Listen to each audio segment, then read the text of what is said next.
Jóvenes, buenas tardes. A continuación, la clase correspondiente a S6. Necropsia. Examen externo del cadáver. La clase anterior fue el momento 1 de la necropsia. Estudio en el lugar de los hechos. Ahora estamos en el momento 2 de la necropsia, que es el examen externo del cadáver, y la próxima semana estaremos en el momento 3 de la necropsia, que es el examen interno del cadáver.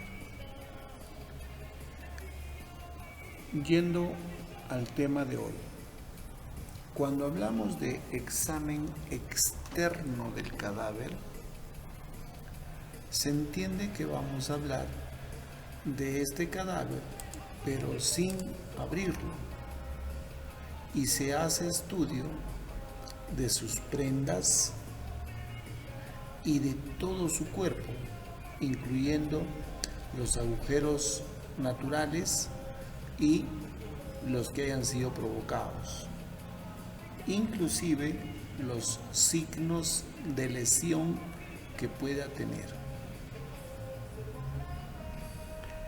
Mientras vamos haciendo el examen externo del cadáver,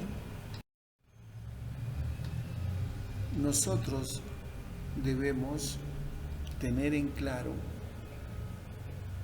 en qué consiste este examen externo, porque no puede ser un trabajo desordenado, siempre tiene una dirección. Antes de abrir el cadáver, o sea, antes de la fase 3, estamos en la fase 2, hay que buscar signos relativos a la identificación. A ver, si el cadáver es de muerte reciente, pues su identificación no ofrecerá mucha resistencia si es que hay familiares que lo reclaman. Pero si es un cadáver que ya tiene más de una semana, un mes, un año de muerto, en ese caso el proceso de identificación ya se convierte en un reto científico. Por eso, para identificar un cadáver contamos con varias técnicas: la edad aparente, el retrato hablado, la fotografía signaléctica, la dactiloscopía e inclusive el ADN. Entonces, primer trabajo, signos relativos a la identificación del cadáver. Siguiente trabajo en el examen externo. Los signos relativos a la data de la muerte. Esto tiene que ver con el tanato cronodiagnóstico. Crono, tiempo, tanato, muerto. Establecer el tiempo de muerte. ¿Cuántas horas, días, meses, años de muerto tiene ese cadáver? El que usamos habitualmente es a través del estudio de los fenómenos cadavéricos. Quiero indicar que para establecer la data de la muerte hay muchos métodos, pero el método más habitual que se utiliza en el Perú es a través de los fenómenos cadavéricos.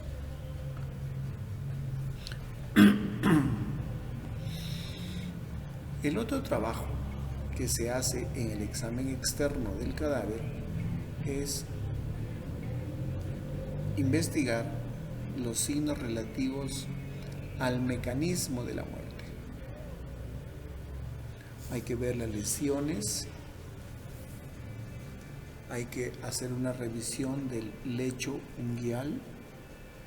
El lecho unguial es esa partecita que está en los dedos debajito de las uñas. Se entiende que una persona consciente, cuando es agredido, también debe de defenderse. Se presume que en este lecho unguial puedan haber rastros de piel y de sangre, y con esos se pueda permitir la identificación del agresor. También hay que determinar los signos de vitalidad.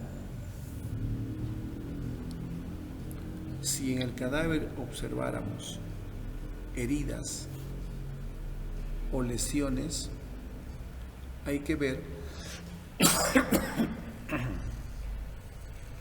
si esas heridas o lesiones son hechas pre-mortem o post-mortem. Y para establecer cuál de estos momentos se hace lo que se denomina la prueba de vitalidad en los tejidos. También, con fines de establecer el mecanismo de la muerte, se investigan todas las cavidades naturales y las provocadas, y ver qué hay en el interior de estas cavidades. Un dato importante es que durante el examen externo del cadáver hay que ir tomando fotografías de todo lo que se encuentre. Por eso hay que hacer una investigación cuidadosa de cabeza, orificios naturales, prendas, manchas, fluidos, etc. Un trabajo minucioso y detallado. Con respecto a los signos relativos a la causa de muerte, nosotros acá trabajamos muy de la mano con el médico necropsiador, porque vamos a tener que ir tomando muestras que permitan, tras estudio científico, demostrar la presunción que él ha generado durante su necropsia.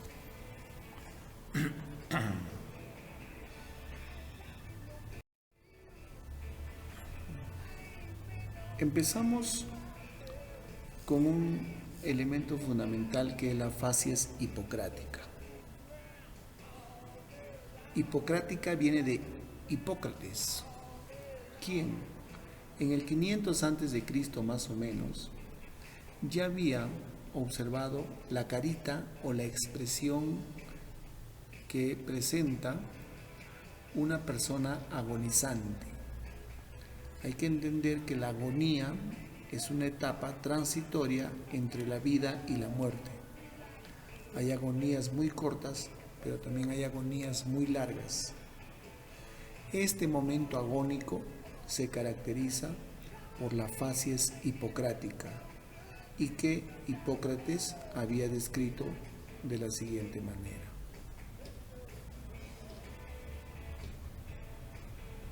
Finalmente, podemos decir, el agonizante puede oír, pero le es muy difícil su comunicación con el exterior, gesticular, hablar o mover sus manos voluntariamente. Esta sería la imagen de una facies hipocrática. Mencionamos que en el examen externo tiene fines de identificación. Independiente de la edad o la condición en la que se encuentre el cadáver, hay que cumplir con este criterio de identificar plena y realmente a este cadáver.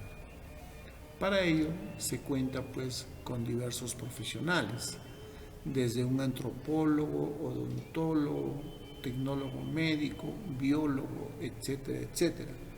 Cada uno de ellos desde su ámbito profesional ofreciendo pruebas que permitan hacer la identificación.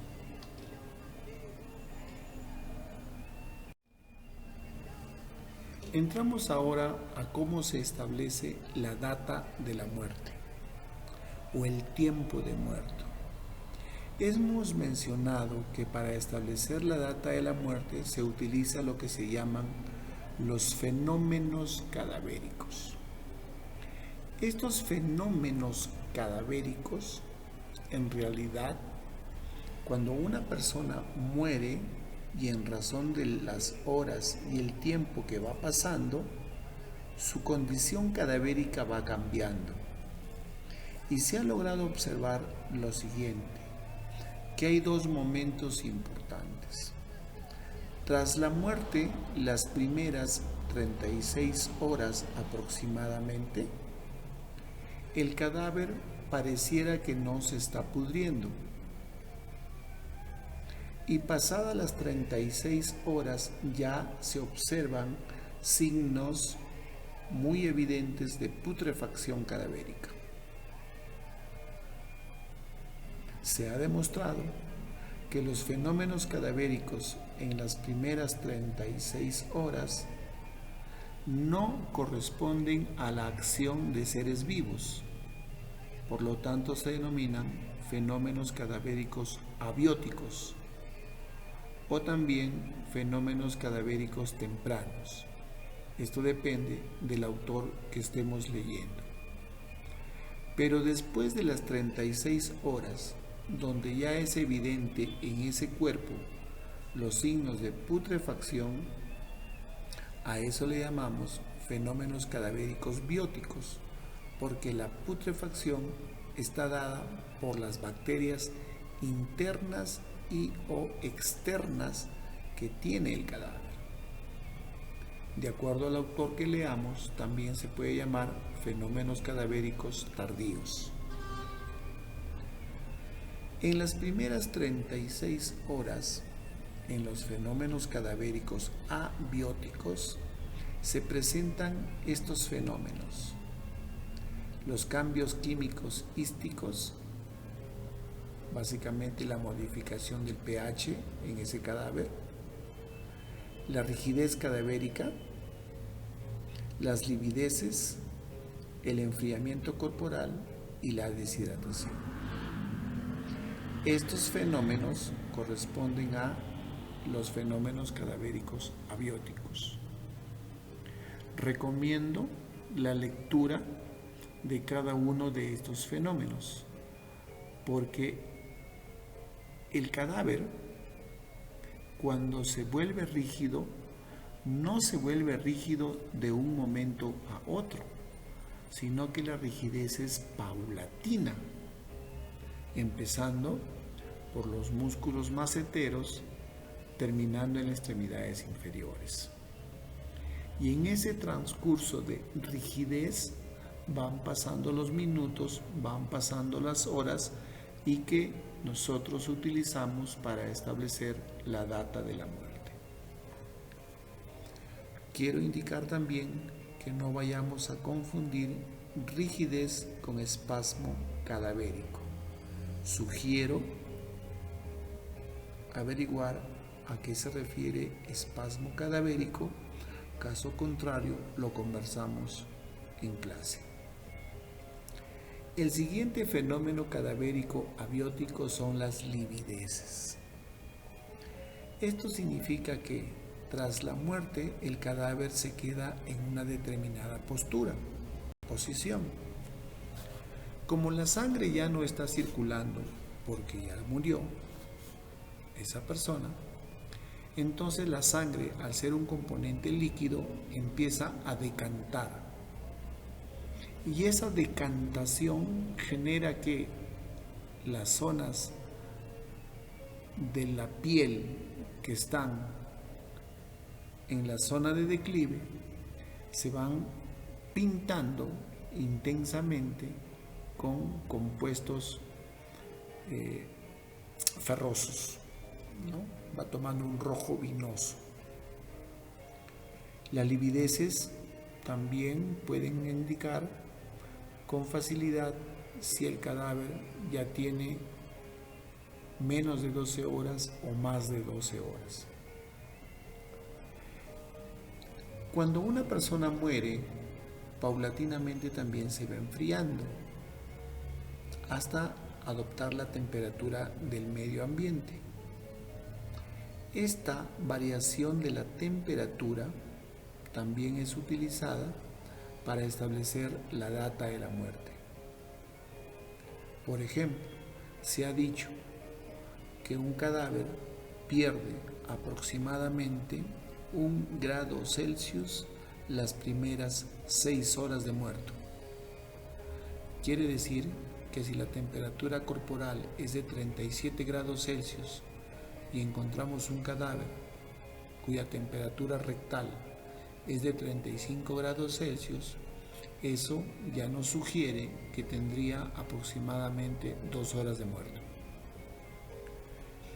La deshidratación también es un fenómeno cadavérico abiótico y permite ver algunos signos para establecer la data de la muerte. Principalmente la deshidratación es un fenómeno que se observa muy bien en los ojos del cadáver y a través de estos signos en el ojo podemos establecer cuántas horas tiene este cadáver. Cualquiera de estos fenómenos son útiles en las primeras 36 horas. Después de las 36 horas, esto ya no es útil, porque el cadáver pasa a la fase de putrefacción, donde ya es evidente no solamente el olor, sino también los cambios en ese cuerpo. Empezando porque se pone negruzco y se empieza a llenar de gases de la putrefacción. Eso, cuando se pone negruzco el cadáver, se denomina la fase cromática. ¿Ya? La fase cromática. El cadáver empieza a tomar un color negruzco, y ese color negruzco está dado por el hierro de la hemoglobina capta el azufre, gas provocado por las bacterias, formando sulfuro de hierro. Un elemento fundamental para detectar si el cadáver está o no entrando a putrefacción es mirar la mancha verdosa abdominal. A nivel de fosa ilíaca derecha, miramos. Si se presenta de color verde esa zona, vamos a decir que ya el cadáver está entrando a la fase cromática y por lo tanto ya pasó las 36 horas porque estamos viendo signos evidentes de putrefacción. Dependiendo de las condiciones ambientales, el cadáver va a entrar a la fase enfisematosa, la fase colicuativa y finalmente a la reducción esquelética.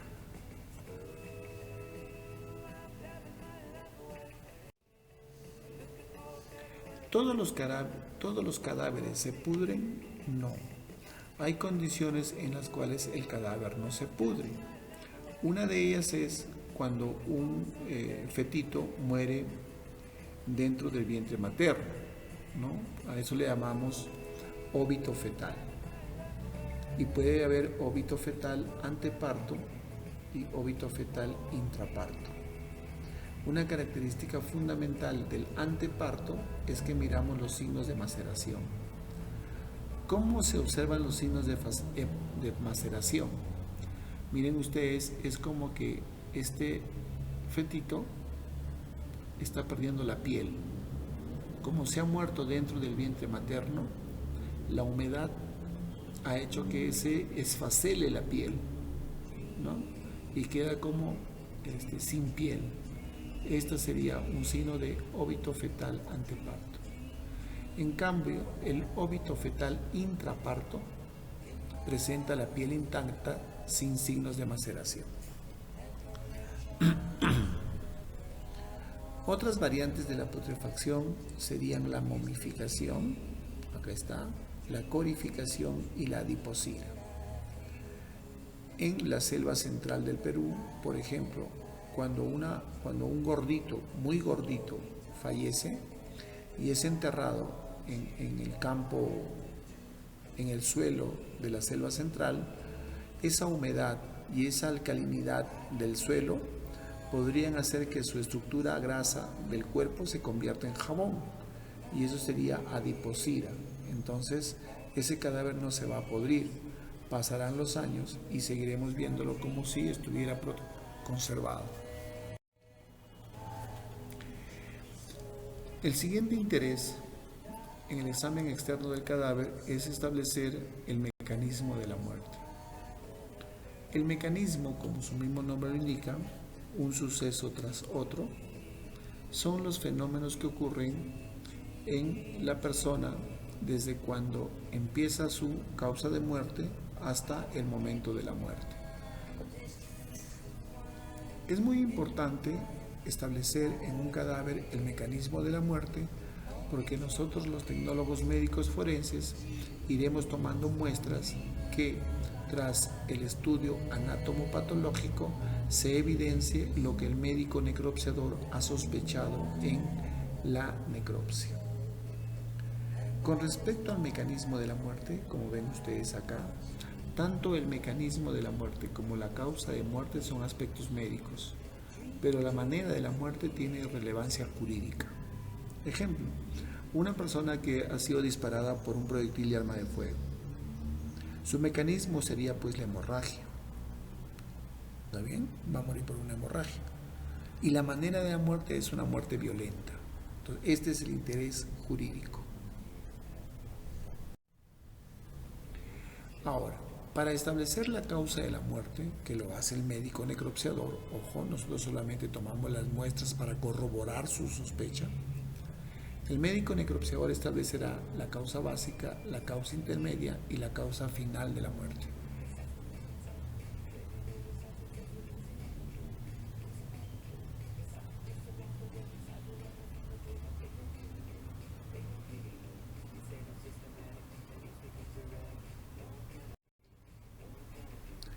Jóvenes, eso es todo con respecto a la clase S6, examen externo del cadáver.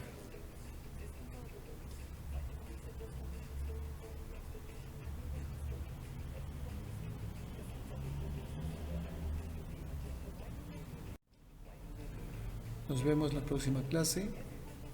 Gracias.